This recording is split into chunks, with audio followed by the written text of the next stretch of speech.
Please stand. We'll begin with the Pledge of Allegiance.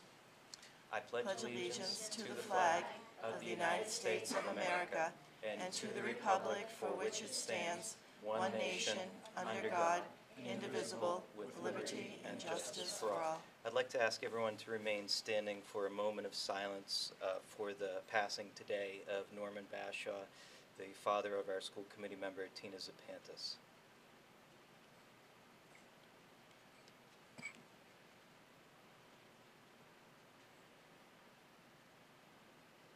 Thank you.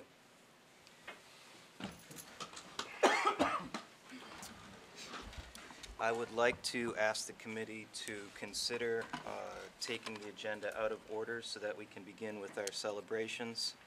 So moved. Is there a second? Second. Motion being made and seconded. All those in favor? Aye. Unanimous. Thank you. So, thank you all for being here. You are the reason we do what we do, and there is nothing we enjoy more than getting to celebrate all of the hard work that you put into making our schools terrific. So, Okay. I think, do we want to start with our elementary students here? I know this month we have sort of a trio of elementary students who are being recognized for some projects they undertook. I'll let Mr. Rulo explain. So one of the areas that everybody should always, skills that people want is hard work, being able to work together as a team, and being able to take your strengths and be able to import those inside of your presentations. I have 3 young students today that are in the 4th grade, and together they created a presentation. They found a need, they researched that need, and they created an invention in order to solve that need. So in the world that we live in today, the idea of having that ability in order to work together as a team and to be able to solve problems that we have is a fantastic ability that they have and wonderful strength. So I want to introduce Boris Lozovic. Come on up, Boris. Ava Casastero. Come on, Ava. And Lily Rodriguez. Come on up. They have a few words in the presentation for you, and then from there, Ms. Zencraft, who works with them as part of our Project Lead the Way in our STEM program, is going to talk a little bit of explanation, and they're going to talk to you about what they did. Their topic was the Australian bushfires and what was happening in there and how they could solve that issue. So, ladies and gentlemen, I want to congratulate them.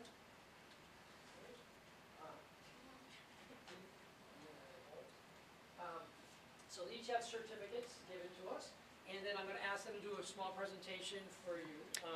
can we see the presentation Sure, first, We'll do and the then we'll... presentation, then we'll do the All right. certificates. and Ladies and gentlemen, why don't you guys turn to these guys, and you guys can talk and say what you're going to do. Get visuals here. So you don't have to lean in, it'll pick up your voice. You can just stand where you're comfortable. We were picked by Mr. Rice to work with Mrs. Z to do a special project because he felt that we worked hard and could be challenged in class while keeping up with our regular classwork. We started thinking about what we want to do for our project and brainstormed with Mrs. Z. We all thought about our special talents and strengths. Mine was soccer and making inventions. I used the engineer design process that we learned in STEM class.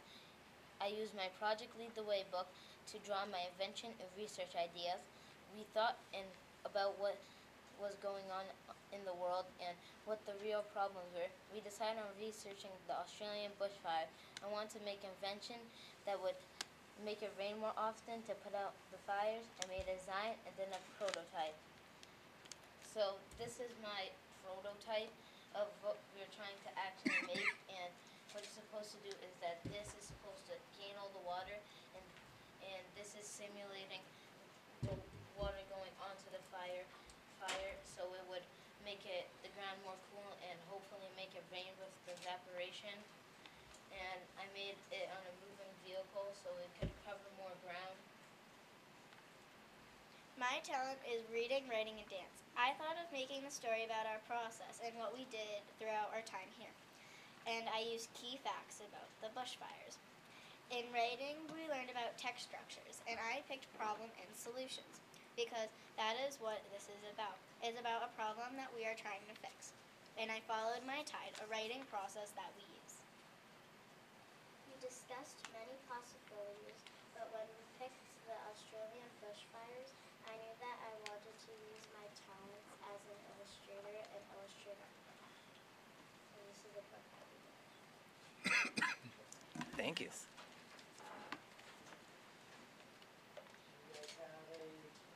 They sent their book out to be published, and it's just shipped yesterday. So it'll be back. They'll each get a hard copy of it. That's fantastic. They did a great job. That's And then terrific. So we used a program called Scratched, and we put together a little video that will be shown shortly. And it's all about coding and using coding blocks to putting together to make all the characters move.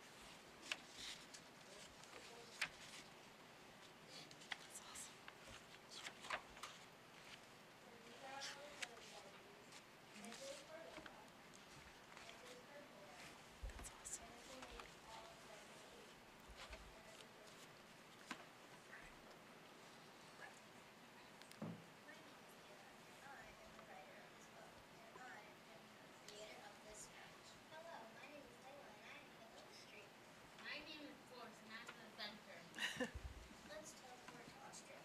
3, 2, 1. Australia is an island.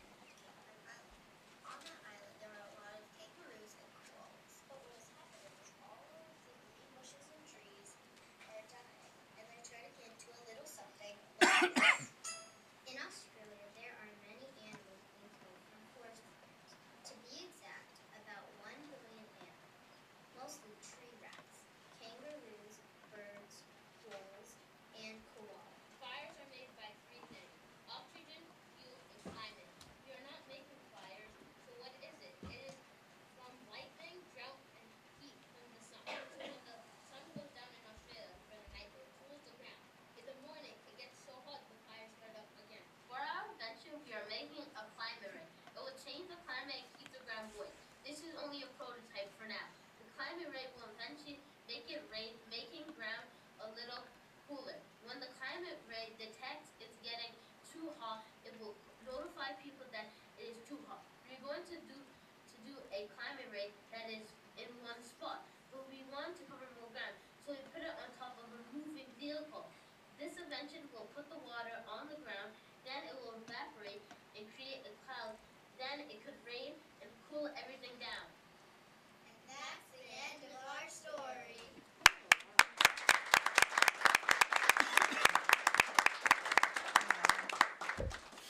Thought I was watching an episode of the Wild Kratts. So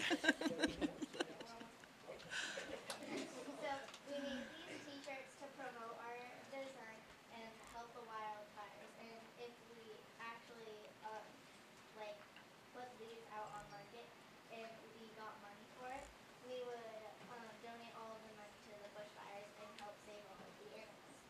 And you guys will all get a sticker for being here. Oh, wow. they promote it. That's wonderful, Yep. right? That's awesome. Thank you.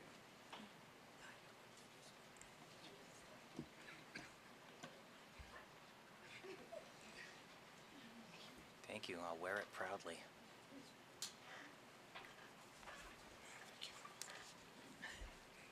Thank you.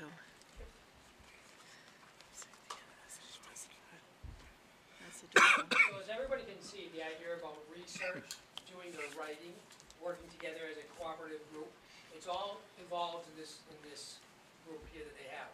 I think Christine Sancraft has done a fabulous job with them. Mr. Rice is their teacher and kind of chose these students because he knows that they could handle this project while doing the regular work they have in class. This says a lot for what is happening, I think, at Clinton Elementary School and what's going on in the future for the school district. These are the students, as I said prior, every student we bring here is your next leaders that you're gonna have. These are 3 other students that you're gonna be quite proud of as time goes on, and I am quite proud of them today. They are leaders in our school, and they'll be in for the future of the school district.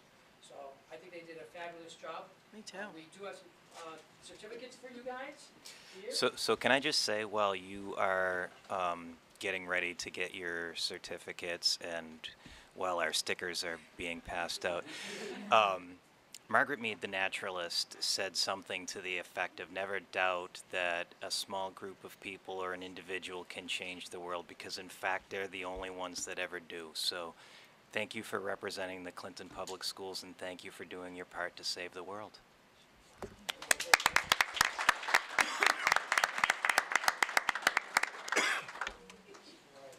guys come over, we're gonna give you guys some stickers. You guys are gonna stay here for a second. And then get a picture. There you go. Let everybody get their certificates. Certificates. And look at, you guys got, look at, you got a picture of you guys, right? Alright, awesome. Want me to pictures too? I love being in a picture. Great. Perfect. All right. And then Dr. Meyer, you're gonna see. All right, here you got some back. Oh, those are way better than the lunch Would it boxes. be okay if we shook your hands as well? You can shake your hand.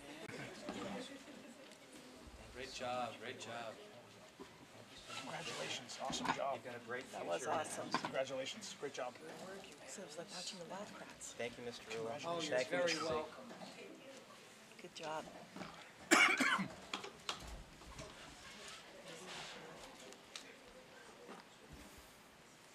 was gonna top that. I don't think so. Amazing. That was adorable.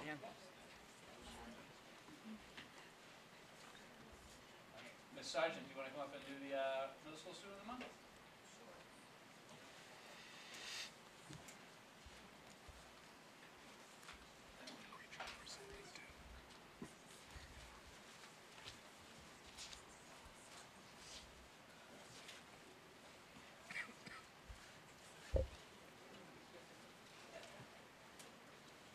Thank you, everyone, for having us here tonight. Each month, I send out an email to staff to see if there's someone that stands out in their mind for Student of the Month for the Clinton Middle School. And believe it or not, Christian got several recommendations for Student of the Month. Christian comes to school every day just so excited to be there.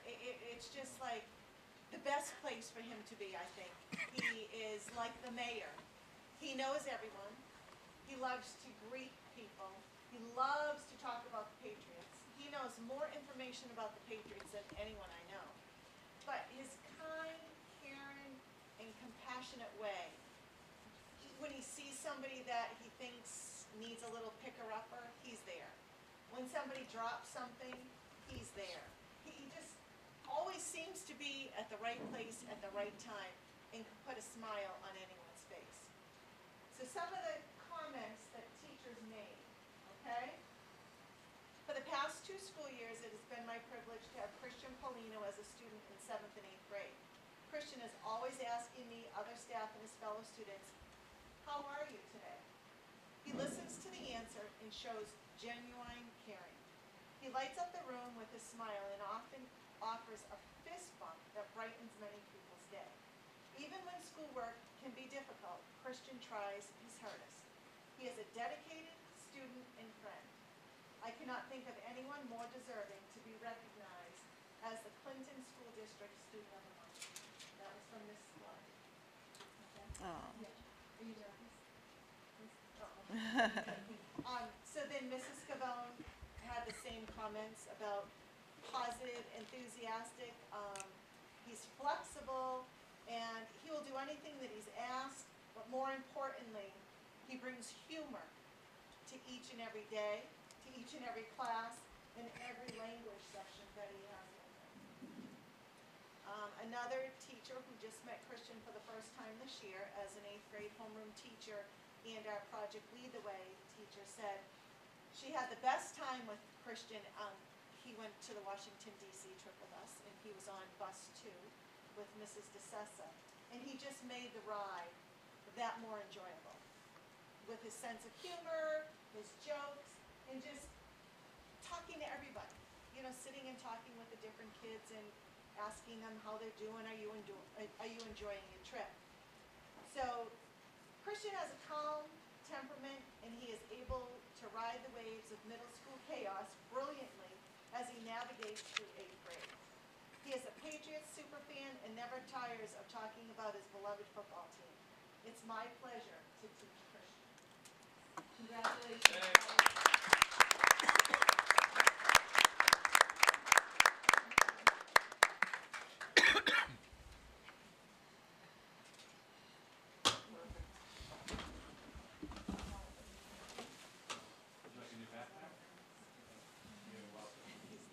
That's okay. Okay?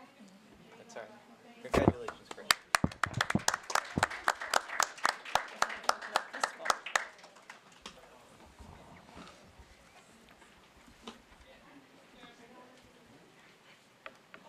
All right, and now, Mr. Cermak will do our high school student of the month.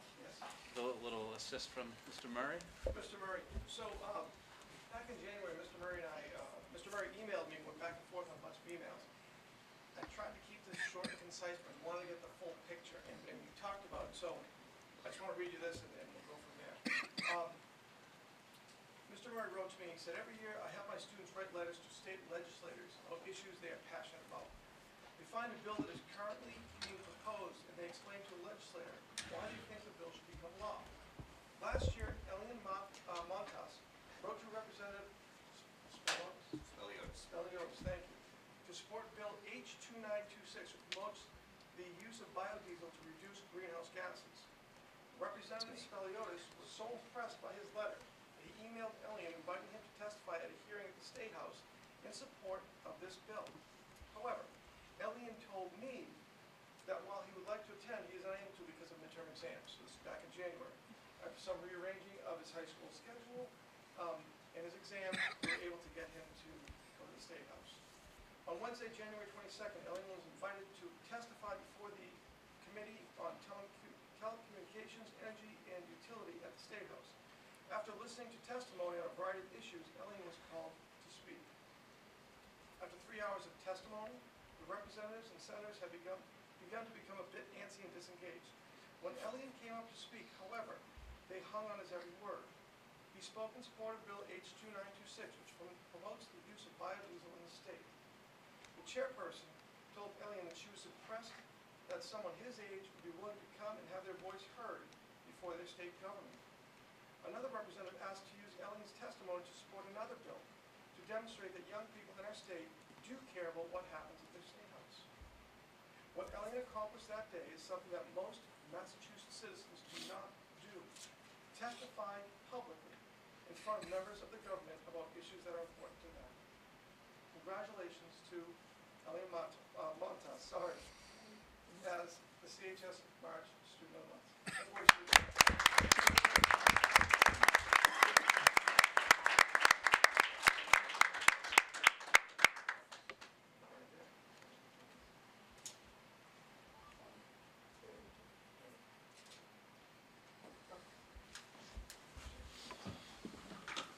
Dr. Meyer has something for you. Back for you.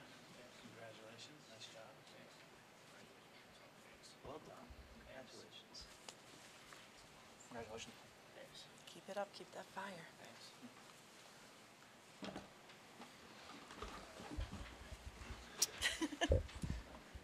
All right, and now we'll have Mr. Rulo come up again so that we can have our staff member of the month. There are over 830 students in the Clinton Elementary School, and at any particular time, emergencies may arise and parents may come in, and you need people who are going to be very level-headed, understand what they're going to be doing, and care about our children. I could have no better team than the nurses that are in our building. Kathy Small and Meg Heighton, who we're honoring tonight, are the nurses and the teams that are there. They make decisions that are based on the welfare of our children. They help out our teachers at all times when necessary, and they understand the processes or what happens to take place. If an emergency ever happens, those are the people that you want by your side. So I'm very honored tonight, Meg and I, asking Meg Heighton to please come on up. She's a little nervous. I told her she has to do a speech. You don't have to speak. She does an amazing job, and I want to thank her very much for everything that she does. And when we interviewed her, this is a person who is that dedicated. She called me on her honeymoon for this job, okay? And said, I will be there. And I'm so pleased to have her as part of our family at CES. So Meg Heighton, school nurse at...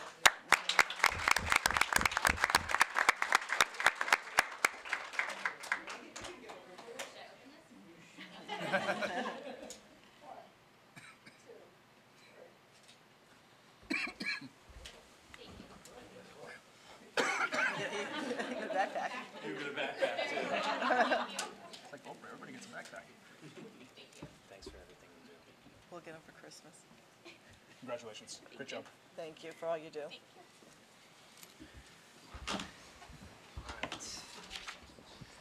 So, ladies and gentlemen, that concludes the fun part of tonight's meeting.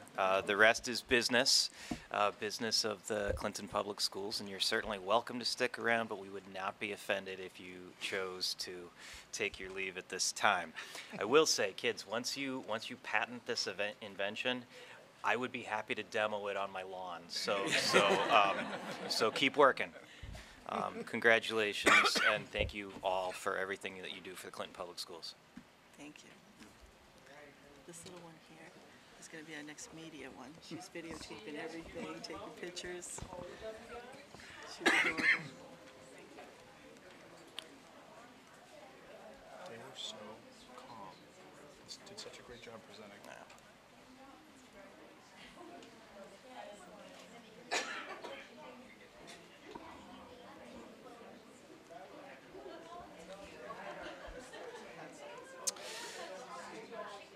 So we gotta go all the way back to Yep. approval of the bills. So at this time, we'll continue the business part of our meeting and get back to the start of our agenda. Can I have a motion to approve the bills? So moved. Is there a second? Second. Motion being made and seconded. All those in favor? Aye. Unanimous. Thank you. Can we have a motion to approve the minutes from the meeting held February 10th? So moved. Second? Motion being made and seconded. All those in favor? Aye. Thank you. Unanimous. Do we do have a student rep tonight. How are you? Doing well, thanks.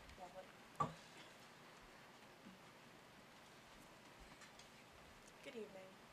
Before Clinton went out for February vacation, the class of 2021 sold Valentine carnations on Valentine's Day, which would help to raise an upwards of over $200 towards their after prom, which will take place on May 16th.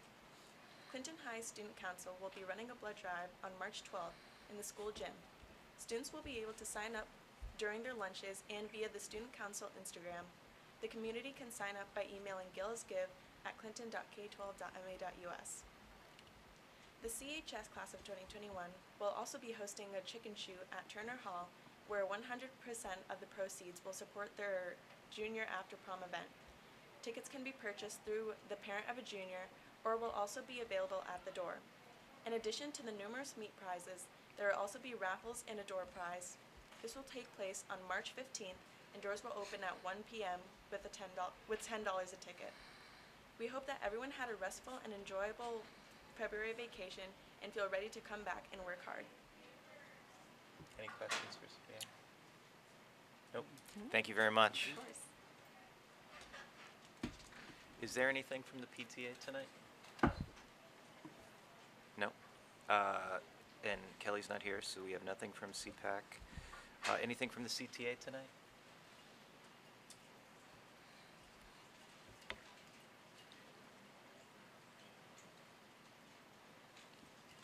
Good evening. Good evening.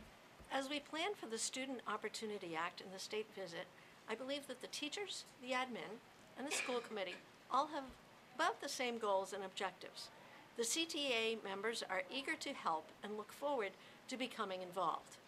The teachers have now held 2 building-based meetings with a good turnout at both. The high school will have their meeting this coming Wednesday. Just before we left for vacation, Dr. Meyer sent us all a short email. He hoped that we would enjoy a well-deserved vacation. Thank you. He wished us a happy Valentine's Day and included a link to his Valentine's Manifesto. I don't think he intended for his 9-page Valentine's Manifesto to be upsetting.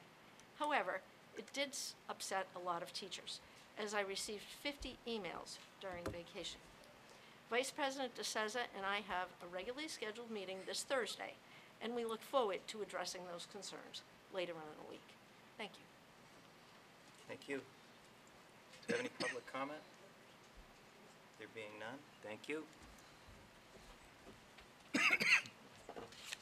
All right. Superintendent's report? All set? Yep. All right.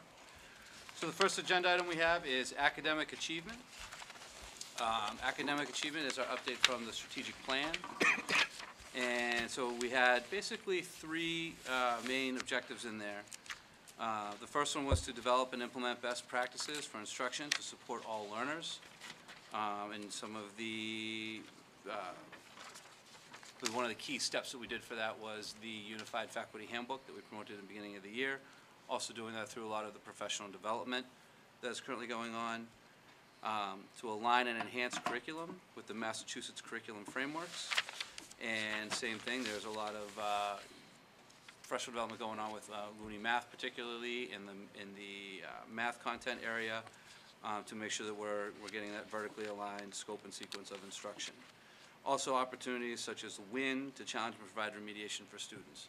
So what I invited Megan Silvio here tonight as the assistant principal for curriculum and instruction to talk a little bit about some of that work that's going on in terms of curriculum and WIN blocks, particularly the elementary level.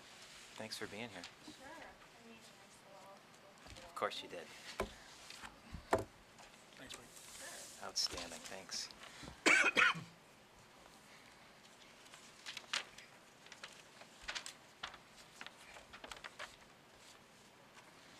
So on the cover, I kind of outlined what we've been working on. We've been working with Looney Math Consulting. We've been working with the literacy coach. We've been improving our WIN block cycle. And this year we have a data team that meets at the start of every WIN block, in the middle, and at the end to review student data. So I listed those teachers' names there. It was voluntary. Just kind of put out an email for teachers that wanted to provide feedback and enjoyed looking at data, and so they jumped on board. We are using Number Talk, so we're using these resources as sort of a vehicle to kind of get kids to start using some flexible math thinking with composition and decomposition of numbers, the base 10 system, and properties of application. At the elementary school particularly, we have lab teachers that are sort of, they got a little extra training in terms of building capacity and leadership in this field to continue this work. They meet with our consultant Molly, and they have gone through the book. They've learned about the way Number Talk works is it's a scope of sequence problems where each part builds off another, so kids can learn strategies. I listed the lab teachers' names at the top. All the staff received PD during one of our days on Number Talk, so that everyone was hearing the same message. And then further from there, we've broken down the groups into smaller, more intimate groups where we have really large teams. We broke them into smaller groups. The lab teacher is modeling a Number Talk, and the other teachers are able to participate in that PD by observing the planning session, watching the implementation, and then they all debrief after. Sort of like a doctor's instructional rounds is kind of what's happening in the school to improve practice. Both at the elementary school and the middle school, we are working on academic discourse with Number Talks. Molly is working with the middle school teacher on the Open Up resource implementation, as well as supporting discourse in the classroom, so that kids are doing more of the talking and thinking versus the teacher doing more of the talking. The literacy coach, we still have Alyssa Piermarini. She is planning regularly with each grade level to help understand the implementation of the standards-based units and ensuring that the tasks that we're doing are aligning with the verbs in the standards so that the rigor is there that the state's requiring. Teachers are voluntarily signing up for coaching and feedback sessions, which is wonderful. So what that will look like is the teacher will plan a lesson with her. The teacher will teach, and Alyssa will be there to either coach and support the instruction and then provide feedback after, or she'll just sit and observe and then provide feedback, kind of whatever's comfortable for the teacher that is volunteering to sign up for that, which is a nice culture change. CMS and CES are analyzing student work to make adjustments to Tier 1. They're doing this in teams, so we're collectively looking, so we're all on the same page at how we're looking at student work, and then they're doing it individually. Some teachers are requesting her to come in and look at student work and give feedback so we can make adjustments to Tier 1 practice. She is also modeling the implementation of the new modules and what do those kickoffs look like as requested by teachers. So that's some nice PD. With our WIN blocks, the data team is really helping drive this. We are in our third round of WIN. With each cycle, we have made adjustment to practice each time, which is nice because there's more people looking at the data, so we're then able to make adjustments to what kids are getting. We're in our third round, so we have one more round left, which was the goal. We plan to get 4. They're about 8-week sessions, and we're monitoring kids there. We're monitoring all our data based on subgroup. All our local data is being managed by subgroup, and then we're able to then further monitor the kids that are in our WIN program.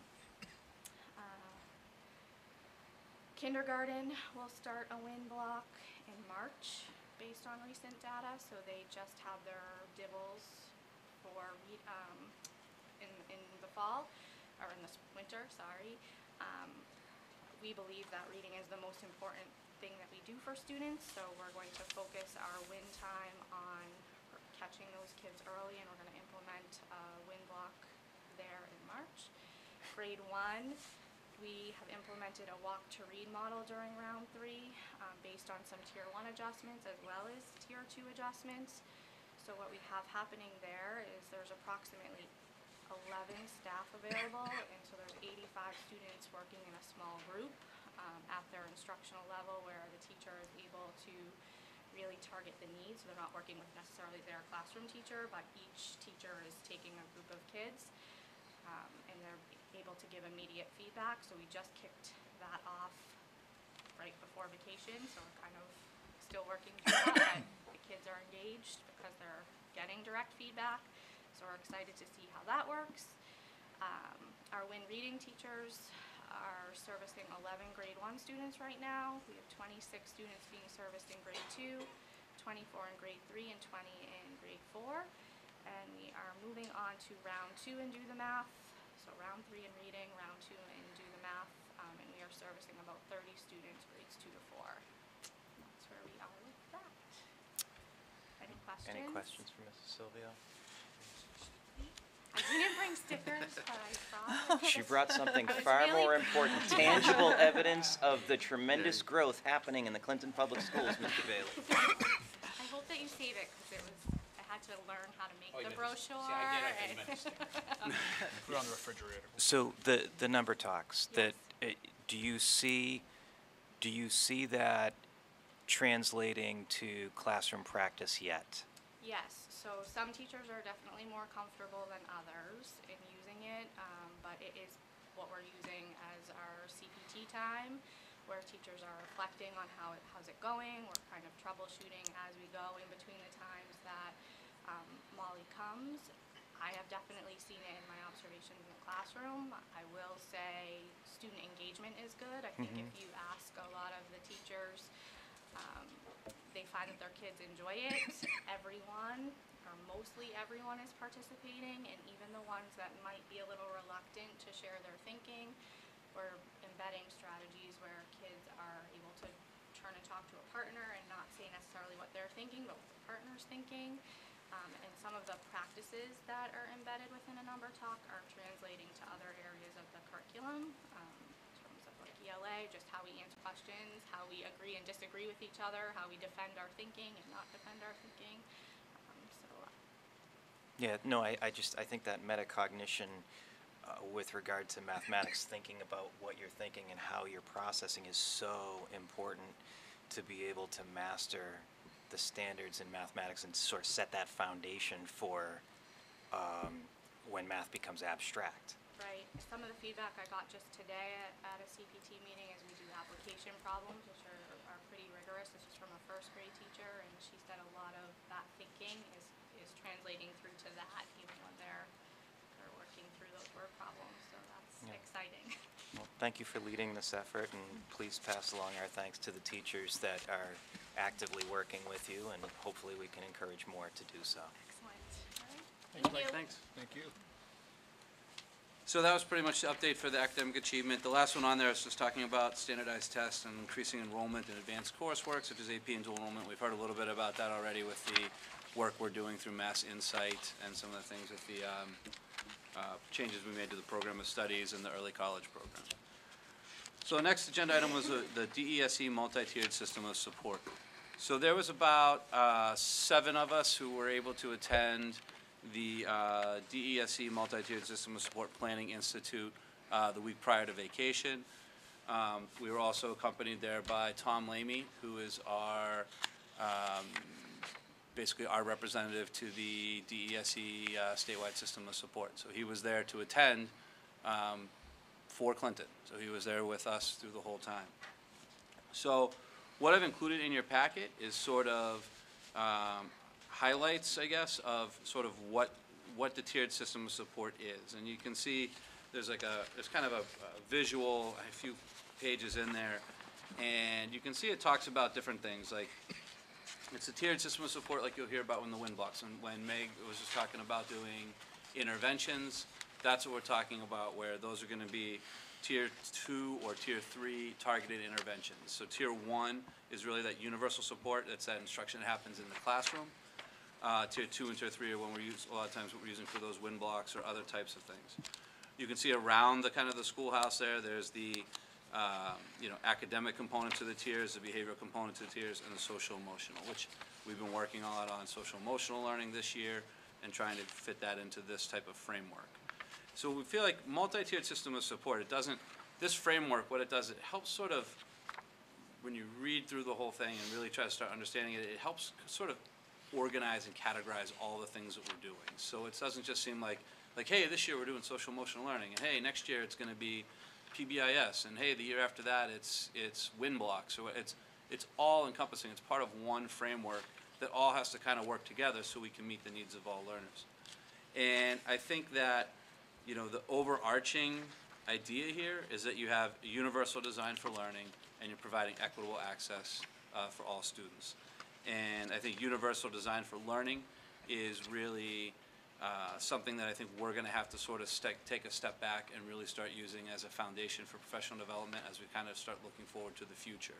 And you can see there's sort of these 3 drivers that they have on the outside: the competency drivers, the leadership drivers, and the implementation drivers. And that's where I feel like what we're, probably what we need to do is, to implement this system correctly and to make sure that we can fit social emotional learning, PBIS, WIN blocks, to make sure we can fit all those the way that they're supposed to work. What we need to do is we need to build capacity in all of our staff, all of our administrators, about what is universal design for learning and what does that mean. And I think it starts with not just having a common understanding of what is the fundamental idea of it, but what does it look like in your classroom? And what are the things that you need to do in your classroom to remove those barriers to learning? So I think that's, as we talk about like the Student Opportunity Act plan, as we talk about things like the Sustainable Improvement Plan that we need to write for the elementary school, we're probably going to start seeing a lot of the multi-tiered system of support as sort of the framework that we're going to be working around, and looking at different pieces as how do we build capacity to implement this framework, with universal design for learning probably being that foundation that we need. So, I mean, like I said, it was a great planning institute we were able to go to. I'm not going to read through all these pages here, but you have them. We were able to start working as a team, facilitated with some of the DESE consultants about doing a self-assessment of where our district stands right now in terms of implementing MTSS. And like I said, it's promising and it's overwhelming at the same time. And a lot of that in the email Robin referenced, a lot of that's basically what I was trying to share with them, is that while it's promising, because I feel like a lot of the things that we're doing were validated in the sense that they all are what is current and research-based, but we still have a long, long way to go. And I think for us to put all of our systems together in this, in sort of the more coherent framework, we almost need to take a step back and really look at making a common understanding across all our staff about that UDL, that Universal Design for Learning, and what does that really mean. And I think that's part of what we've understood, is that there's not a common understanding of what that means right now. And if people don't understand what is meant by Universal Design for Learning, and what that means when you're making lesson plans, and what that means when you're creating assessments, and what that means in your classroom, then it's hard for those other pieces to work, because they're designed to work in a classroom that's based around Universal Design for Learning. Yep. So that's just sort of where we are. So I just wanted to share that with you. It was a great 2-day conference we were able to go to. The FY21 budget. A couple things there. There's just a quick Student Opportunity Act update. We don't have any formal figures for you yet. We've started kind of working on some things over the break in terms of the first part of the Student Opportunity Act plan has to involve data and really looking at subgroups and which subgroups are not performing well, which subgroups are not performing well compared to their peers. So we have to actually report on all of that in the Student Opportunity Act plan, so then we can map our strategies to how are those strategies going to help those subgroups improve. So that's some of the initial work that was being done. We will have sort of a Student Opportunity Act draft for the next meeting, which would be March 9th. Our goal will be, by that point, we should have collected feedback from our stakeholders. We'll be able to incorporate that into a revised budget version B, which will include our draft of our Student Opportunity Act plan, and we'll share that with the committee on March 9th. The idea is that would be an opportunity that people could provide feedback, so that hopefully we could have a final draft on March 23rd, because it needs to be approved by the school committee prior to April 1st. So the idea would be to get a draft of the complete report, complete plan, to the school committee for the 9th, so that we can have any public input or feedback on it, and then a final version on the 23rd. So hopefully we can approve a final version and we can get it uploaded by the April 1st deadline. Okay? Thank you. One change to the FY21 budget so far, we were able to not implement, but had to make the bus bid. So the bus bids have come in. We had basically one bid that was a complete bid. This was, so there's a spreadsheet in here that kind of shows you what that bid looks like. So you can see the overall increase for FY21 is about 4.1, a little less, I guess, for some of the other ones, 4.1%, just under 3 for the year 2, just under 3 for year 3. So those all seem pretty reasonable. Like I said, we had been conservative knowing our contract was up. We had budgeted around 6%.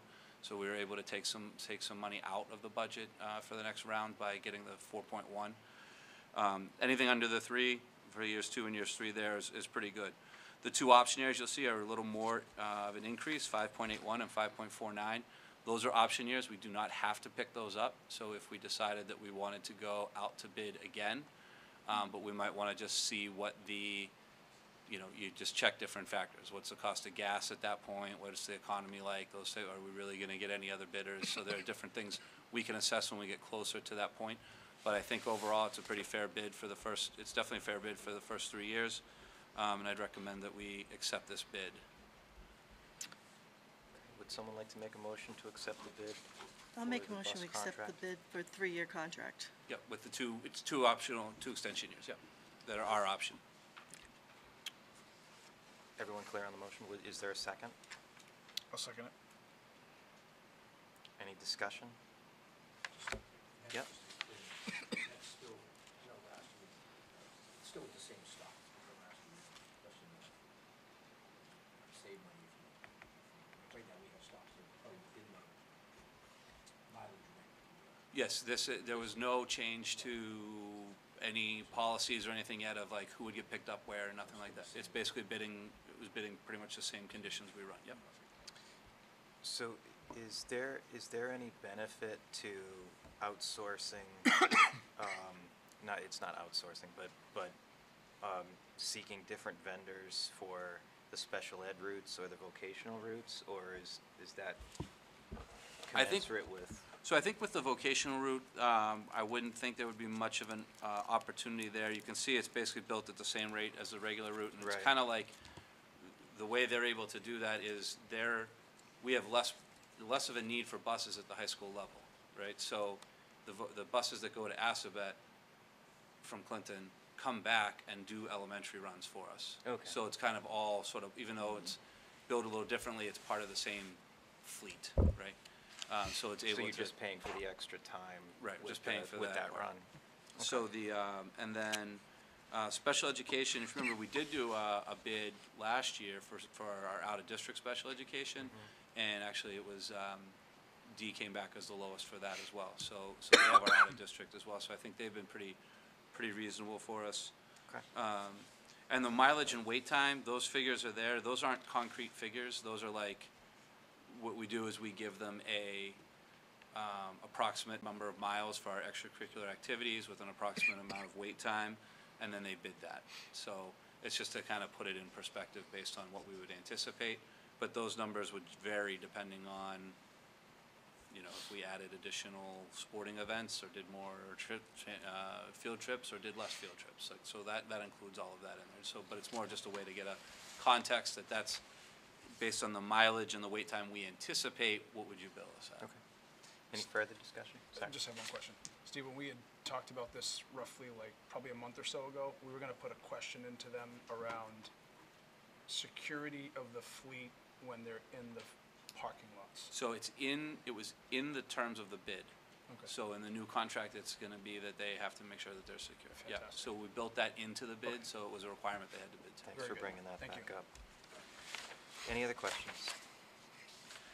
Okay, motion having been made and seconded, all those in favor? Unanimous, thank you. Updates, let's see, I should have passed this out when we had like a half hour before and I just forgot about it. This is a school calendar survey. It's just a draft, it has not gone live yet. Thanks. And we just reviewed it this afternoon with our admin team. So this is basically, we talked about the different options for the school calendar. So simple survey, I think, pretty much. It's basically which schools are you most connected, and they can pick as many of those as they want. Then do they prefer early releases, delayed openings, or either one? Doesn't matter to them. Is there a day they prefer? Basically, then I have the, Clinton High School ran delayed openings. It was for 4 days. We were considering making it district-wide. How do you feel about this? And I know the answers are a little goofy, but we tried to just kind of, explain it. So one would be, I love it, because we need more time for meeting with our students' teachers, which should probably have an apostrophe there. I'm okay with it. It would be an inconvenience, but I see the value. Or I'm not okay with it. This would be too much of an inconvenience for my family, or other. So I feel like those are kind of the sort of the three buckets you're going to be in, right? You think it's a great idea, you understand it, so you'll live with it, or it's going to be an inconvenience. And then I did the same thing on the back for if we did it for early release days at the end of the year for final exams, and then any other suggestions for the school calendar. So my goal is, unless you guys have any, I just wanted to run it by the committee and make sure that there wasn't anything else that you thought this encapsulated, like the feedback you're hoping to gain. Mm-hmm. And then if there's anything else, then I can, my goal will be, our plan is to get our February newsletter out by the end of this week, because we're running out of February. Right. So we could include a link to this and have it translated and get it out in the newsletter this week. Would someone like to? paper copies home? Or no? I probably wouldn't send paper copies home. What we'd probably do is just do the links in multiple languages, and then I could do the newsletter, and I could also do our regular Connect Ed that pushes out to everybody. So we should be able to get it to everybody. Would someone like to make a motion to authorize the superintendent to distribute the survey? I'll make the motion to allow Steve to distribute the survey for feedback. Is there a second? Any further discussion? All those in favor? Aye. Unanimous again, thank you.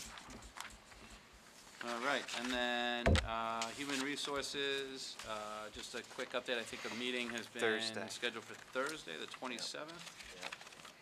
And I think it's at 7 o'clock, so that should hopefully get that process going. Yep. I Thank think you. that's Yep. all I had. Do we have anything new from any of our advisory committees? So, policy met today. We're recommending, our second reading of, and an adoption for policy IKF, which you have in your packet, and we discussed 2 weeks ago. Would someone like to make a motion to adopt policy IKF after our first reading on the 10th? This is the graduation policy that we approved last time, so this is just a formality of a second reading. Motion being made. I'll second. Second, it's right here. Yeah, I saw it. You're good. Motion being made and seconded. Any further discussion? There being none, all those in favor? Thank you. Do we have an update on the CMS roof? The last update I got today from Russ was that the bid was supposed to be being advertised. He kind of had to work through, Mike, I think that the bid was being posted this week, and it was still has a completion date requirement by May 30th in the bid. Okay. Yeah, I think he left us with that, it was supposed to be posted by February 20th. And then I think then they had to go back and they had to revise the, some of the bid specs when he ran it by, I think, Mike and Chris McGowan from the building committee, and now he said he got the final draft approved and they're working on it now. Okay. Timeline Steve. still looks like it's going. It should, that's what they said in the, based on the way they mapped it out in the bid. Okay. It's still required to be by the 30th of May, so. Anything from the negotiation subcommittee? Anything under, sorry.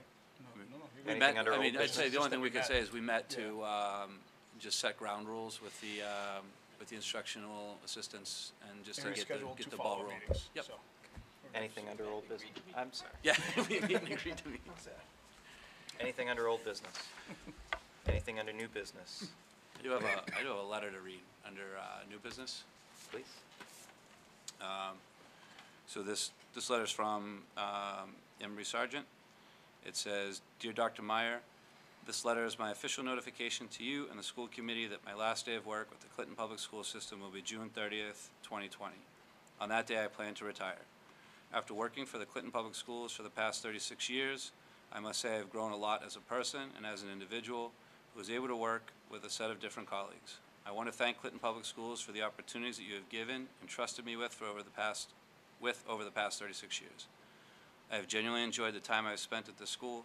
I'm very happy that I spent the entirety of my 36-year career here in Clinton. Moreover, the support and trust Clinton has shown me is incomparable. I will never forget the valuable experience, the students, families, and the knowledge I've gained from being part of the Clinton Public School family. This also goes the same for all my colleagues who have helped in shaping me to be the best that I can be. Please do not hesitate to call on me if you need my help for the transitioning process. I'll be more than happy to oblige. It was a hard decision to make, as the last 36 years have been an amazing experience for me and has become my home away from home. I wish you, the school committee, staff, and the students at the Clinton Middle School all the best in the years to come. I know you will hire a new principal who has a true heart for children and one who will be an inspirational role model. Sincerely, Anne-Marie Sargent.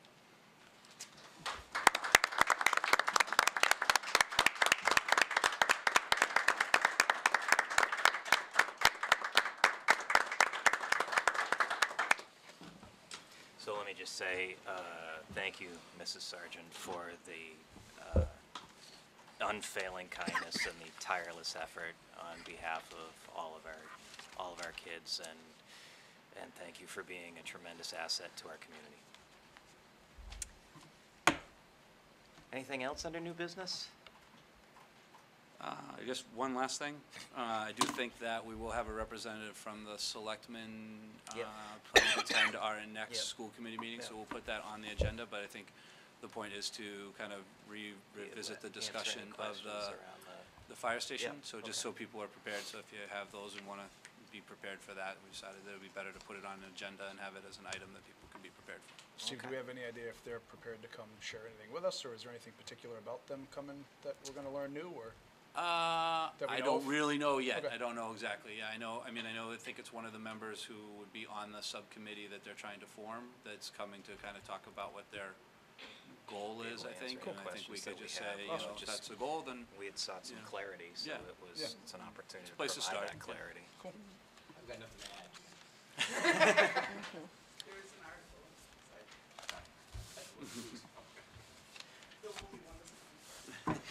Yet another reason to make sure your subscriptions are up to date to the finest town newspaper in the land.